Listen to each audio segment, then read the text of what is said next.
What's up, Reject Nation? We had no idea that there was some PS5 event going on. Somehow, we were like the only two people who had no clue about what was happening today. He's not supposed to come in tomorrow, so we're gonna try to get as much as we can done now. I've only been catching up on gaming within the last year. So with that in mind, I called up my brother, Jabby Kaway, and was like, all right, we have to move on to shooting some other stuff. Which ones should we check out while I got John here for the next hour or so? He's like, you gotta check out Horizon Forbidden West. And I was like, I don't think John's played it, and I definitely haven't played the first one. Nope. He's like, doesn't matter, you'll appreciate it anyway. You should check it out. I'm like, all right, I'm following your advice. But I wanted to be upfront with you guys about that. This is how it was the first time I saw Last of Us Part 2 trailers. Now Last of Us is one of my favorite games of all time. So maybe this will be a situation like that. Who knows? You know, I got a whole list of games I've been catching up on. Guess I'm gonna have to add Horizon Zero Dawn to the list. Let's check this out.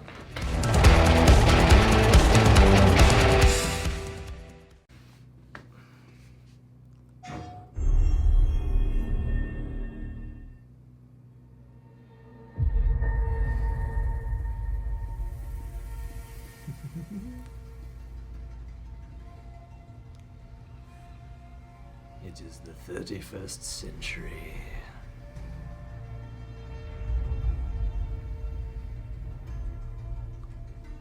The old ones perished 1,000 years ago. Their great cities turned to graves. In their place came new life.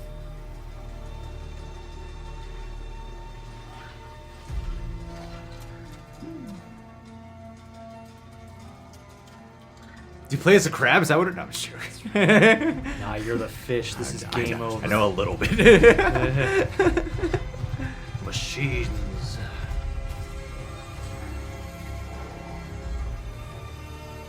I must find a way to stop it. Or it will get worse and worse.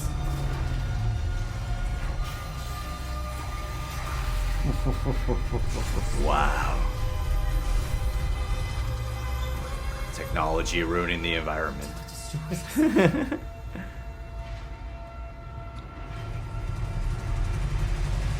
Looks like infrared photography. Nothing I wouldn't do to save this world.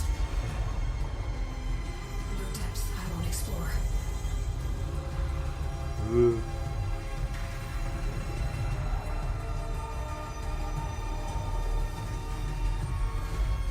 No secret I won't unlock.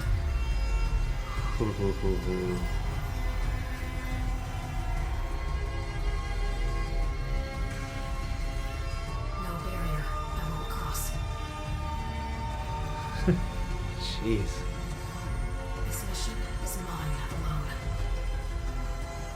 If I falter, Wow, look at that movement. It's so real. No. there won't be anyone left to stop what's coming. That Lance Reddick? It sure looks like Oh my god. I think he may be in the first game. Was he in the first one?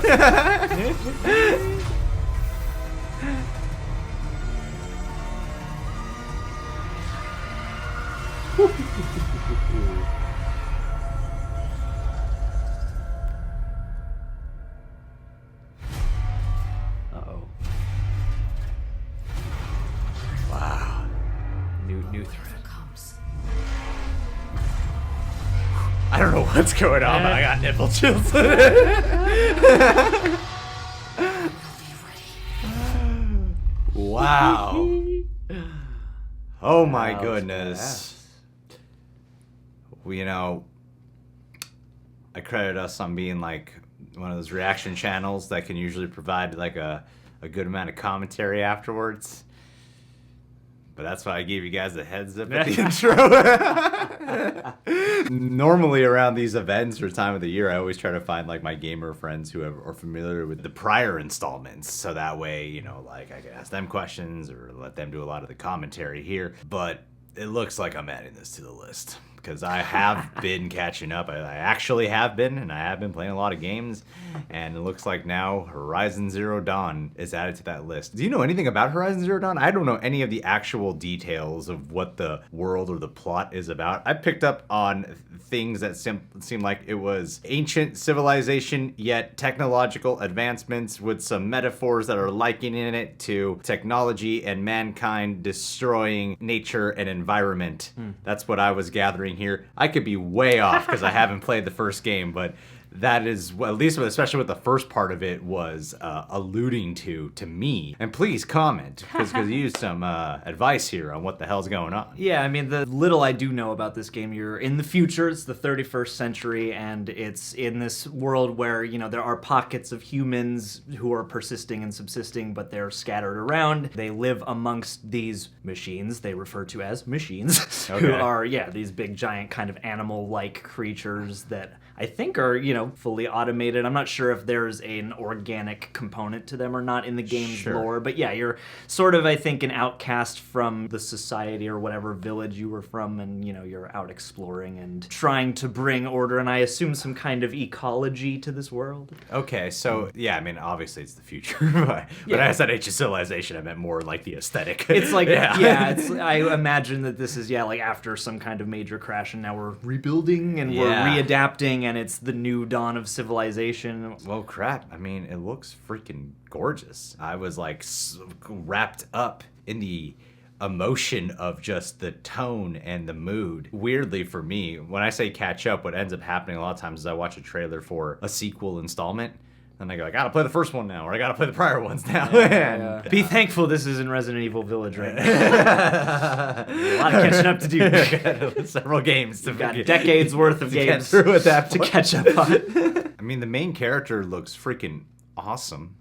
My warrior woman, you gotta love those. and suppose. and all the designs of it, it's sci-fi, but feels completely fantastical at the same time. Like, it looks like it has this fusion of all these things. This is just a big guessing game for me right now. I don't know if Lance Reddick's in the first one, but seeing him here got me excited. He's from Jonah Hex, guys. I think he's your mentor, I believe, but don't quote me on that. Well, you know it's an effective trailer when I'm feeling all this feeling of elation and got nipple chilies going on, and yet I'm like, but I have no clue what's happening. Yeah.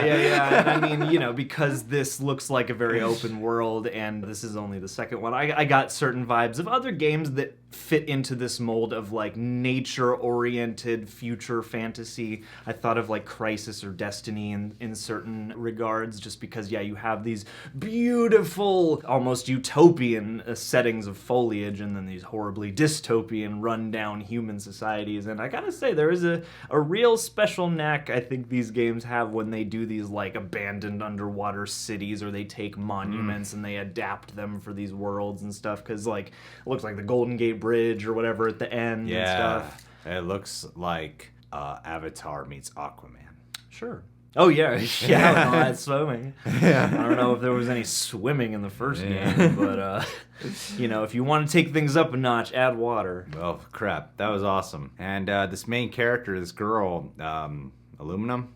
Alloy? Just going alloy, but you know, we're going off the best of recollections here. Yeah, I mean, she kind of reminds me of, like, Tariel from the Hobbit franchise. Hey! To a certain extent, you know? Yeah, a little bit. Great sexy. character they added to those sexy. movies. All right, guys. Well, how do we do? What do you think of this trailer?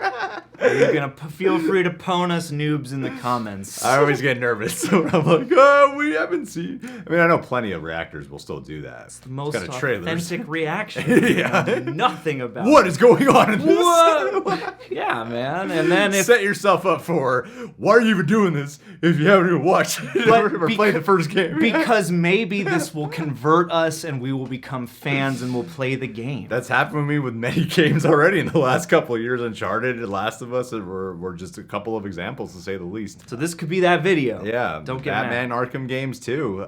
So yeah. All right, guys. Well, subscribe, click that bell. Let's shout out a poor lonely patron. Tyler Haig. Oh. Tyler Haig. How can I not shout you out on a PS5 trailer? Wouldn't be able to catch up on so many games on a PS4 if you didn't give me one for my birthday. That way I could rub it in John's face every time I'm catching up, being like, yo, you played this game? I don't have a PS4. Well, you suck, John. You're a bitch. That's what I do every single day for the last 2 years. That's how we greet each other. Thanks to you.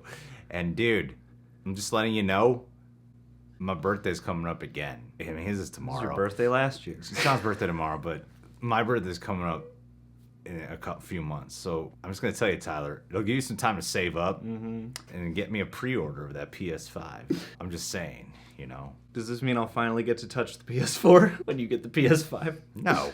Oh, okay. That's going in your I don't bedroom. know That's about going the in your bedroom, compatibility of if you can play PS4 games on PS. Let's not chance it, John. Of course, yeah. And for all I know, we could be playing the PS5, playing some PS4 games on there, but then one day PS5 might just be like, we don't want that to be allowed anymore. I gotta be prepared for worst case. That's right. Tell you what, by the time we get to PS7, then maybe you can borrow